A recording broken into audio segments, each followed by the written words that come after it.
роден в нашия прекрасен град. Той е град на 8000 години и не всеки би могъл да се каже това за своето населено место.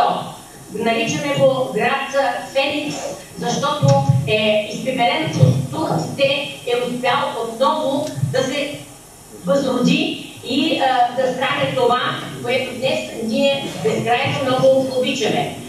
Това е град на самарското знаме, град с културен център, град с прекрасна най-голяма опера на Балканите, град с изключително добър драматичен театър. Град, както казахме, на поетите, на лепите, на младите хора. Ние обичаме своя град, гордеем се с дружбата, която имаме с вас и безкрайно се радваме на това, което днес се случва.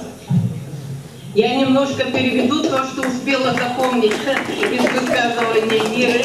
Или не нужен перевод? Вы все поняли? Или перевести немного? Не совсем. Да, пожалуйста, можно перевод?